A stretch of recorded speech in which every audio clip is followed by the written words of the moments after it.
இன்றைக்கான பிவைக்யூ சீரீஸில் கொஷின்ஸ் என்னென்னா கீழ்கண்டவற்றை காலவரிசைப்படுத்துக. கீழே ஒரு சில நிகழ்வுகள் கொடுத்துருக்காங்க. அதோட இயர்ஸை நம்ம தெரிஞ்சது அப்படின்னா அது ஈஸியாக க்ரானாலஜிக்கல் ஆர்டரில் அதை காலவரிசைப்படுத்திடலாம்.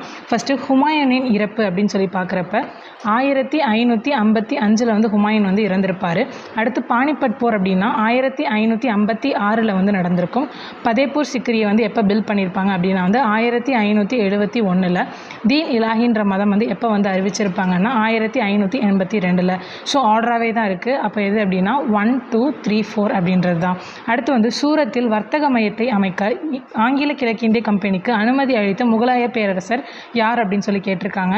யார் அப்படின்னு சொல்லி பார்த்தா அவுரங்கசீப் அப்படின்றவர் தான். ஃபஸ்ட்டு யார் வந்திருப்பா அப்படின்னா வில்லியம் ஹாக்கிங்ஸ் அப்படின்றவர் ஃபஸ்ட்டு வந்திருப்பார். அவருக்கு பெர்மிஷன் கொடுத்துருக்க மாட்டார் அவுரங்கசீப். நெக்ஸ்ட் யார் வந்திருப்பா அப்படின்னா தாமஸ் ரோ அப்படின்றவர் வந்திருப்பார். இவருக்கு தான் சூரத்தில் வணிக மையம் அமைக்க பெர்மிஷன் கொடுத்துருப்பாரு. எனக்கு இப்போ நீங்கள் கமெண்ட் செக்ஷனில் முதலாம் பானிபட் போர் எப்போ நடந்துச்சு அப்படின்னு சொல்லிட்டு சொல்லுங்கள்.